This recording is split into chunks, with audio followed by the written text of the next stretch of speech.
అందరికీ నమస్కారం అండి. Welcome back to my channel. మీరు బాగా గమనిస్తే మనం ఒక్క వినాయక చవితి అప్పుడు తప్ప ఏ పండగకి కూడా మనం పాలవెల్లి కట్టము.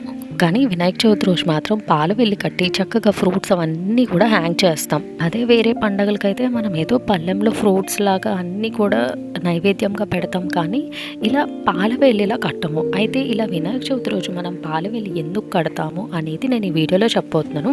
అలాగే పాలవెల్లి ఎలా కట్టాలి అనేది కొంచెం సింపుల్గా చూపించబోతున్నాను. ఈ వీడియో మీద ఇంట్రెస్ట్ ఉన్న వాళ్ళు వీడియోని ఎండింగ్ వరకు చూడండి.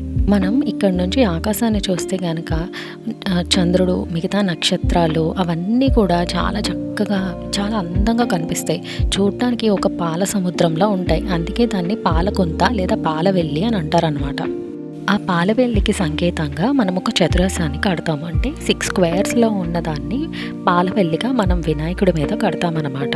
వినాయక చవితి అంటేనే ప్రకృతి ఆరాధన. మనం ప్రకృతిలో చూస్తే మనకి సృష్టి, స్థితి, లయ అని 3 కనిపిస్తాయి. మనం వినాయక చవితి పూజ చేసుకునే అప్పుడు ఈ 3 స్థితుల్ని గమనిస్తాము. అది ఎలా అంటే, మొదటిది సృష్టి. సృష్టి అంటేనే భూమిని సూచిస్తూ మనం మట్టితోని వినాయకుడు బొమ్మను చేసి పెడతాము.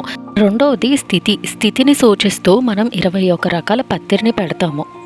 ఈ పత్తిర్లన్నీ కూడా మనం ఏ పండుగ రోజు పెట్టము, ఒక్క వినాయక చవితి రోజు తప్ప. తర్వాత మూడోది లయ, అంటే ఆకాశం. ఆకాశాన్ని సూచిస్తూ ఇందాక చెప్పినట్టు మనం పాలవెల్లిని కడతాము. ఆ నక్షత్రాలు వాటన్నిటిని సూచిస్తూ మనం ఆ ఫ్రూట్స్ అవన్నీ కూడా కడతామన్నమాట. కాబట్టి ఇదే రీజన్ మనం పాలవెల్లి కట్టడానికి. అలాగే 21 పత్తిర్లు కూడా మనం పెట్టేది అలా మనం జీవాన్ని సూచిస్తున్నాం అన్నమాట. అలాగే ఆ 21 పత్తిర్లు కూడా మన ఆరోగ్యానికి చాలా మంచివి. మీరు కావాలంటే బయట చెక్కవి తీసుకొని రావచ్చు పాలవెల్లి. నా దగ్గర ఇలా ఆల్రెడీ ఇత్తడిది ఉంది కాబట్టి నేను దీన్నే యూజ్ చేస్తున్నాను. వీటికి హుక్స్ కానీ పైన తగిలించుకోవడానికి కానీ మొత్తం అంతా ఆల్రెడీ సెట్ అయి ఉంటుందన్నమాట. కాబట్టి ఇంకా మనం ప్రతి సంవత్సరం కొనక్కర్లేదని మేము ఒకసారి ఇలా తీసేసుకున్నాము. మీరు కావాలంటే ఆ చెక్కది కూడా తీసుకోవచ్చు, కానీ అది కొంచెం గట్టిగా థిక్గా ఉన్న చెక్కదైతే మంచిదన్నమాట. లేకపోతే చాలా ఈజీగా విరిగిపోతాయి. మీరు అది కావాలంటే దాచుకొని మళ్ళీ నెక్స్ట్ ఇయర్ వినాయక చవితికి కూడా వాడుకోవచ్చు.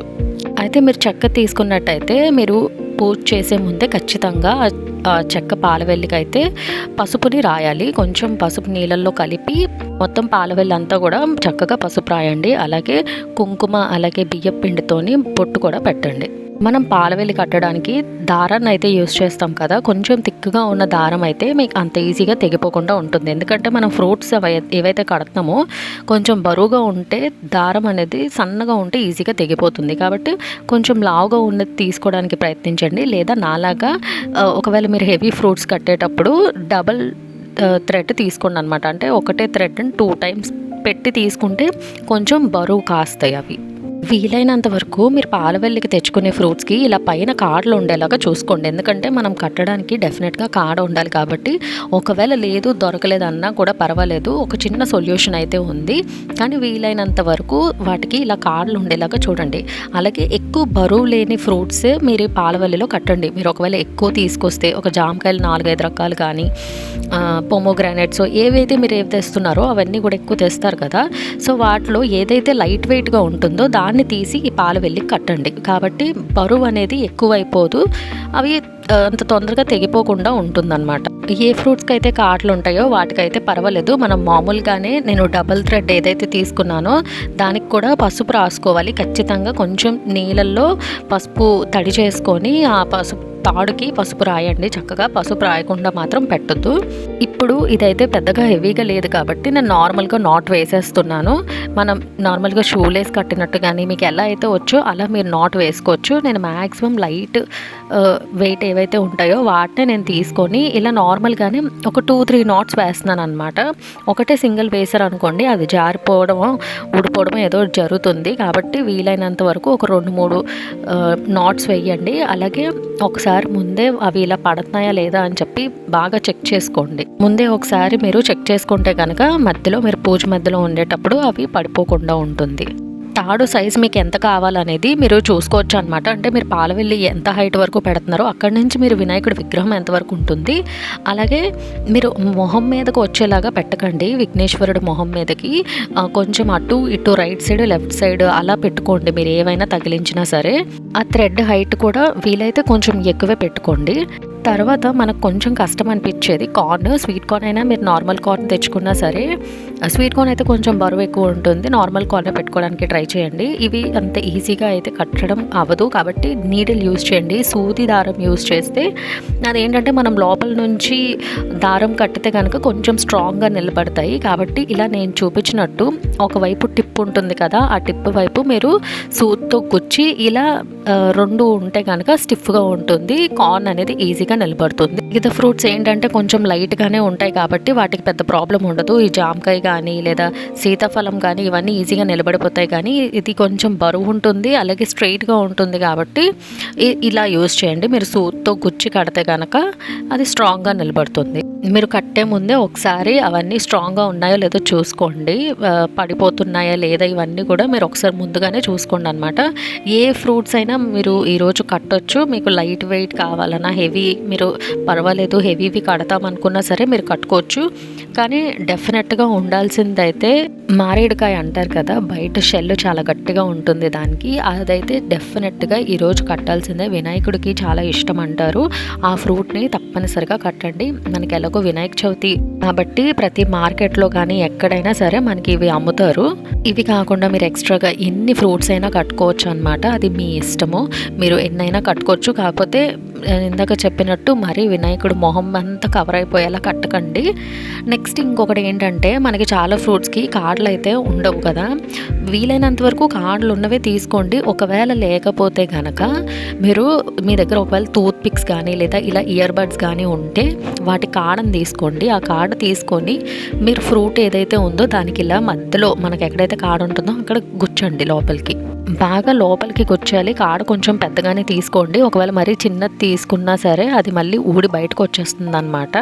మీకు ఫ్రూట్ ఎంతైతే సైజు ఉందో అది లోపల వరకు వెళ్ళే అంత కాడ తీసుకొని అదైతే గుచ్చండి. ఒకవేళ మీ దగ్గర టూత్ పిక్ కానీ లేదా ఇయర్ బడ్కి ఇలాంటి పిక్స్ ఏమీ లేకపోతే, ఇయర్ బడ్ స్టిక్ కానీ లేకపోతే చీపురు పుల్లలు మీరు పెట్టవచ్చు. కాకపోతే మీరు ఏదైతే యూజ్ చేయట్లేదో కొత్త చీపురు పుల్ల ఏదైతే ఉంటుందో, కొబ్బరి చీపురు ఉంటాయి కదా, ఆ చీపురు పుల్లను మీరు యూజ్ చేయొచ్చు. అందులో చిన్నది గట్టిగా ఉన్నది ఏదైతే ఉంటుందో అది కార్నర్ ఒకటి తీసి చిన్నది మీరు అది ఫ్రూట్కి తగిలించవచ్చు. కాకపోతే మీరు క్లీనింగ్కి యూజ్ చేసేది మాత్రం పెట్టకండి. కొత్తవి ఏమైనా చీపుర్లు మీ దగ్గర ఉంటే వాటిది మాత్రం మీరు తీసి పెట్టుకోవచ్చు.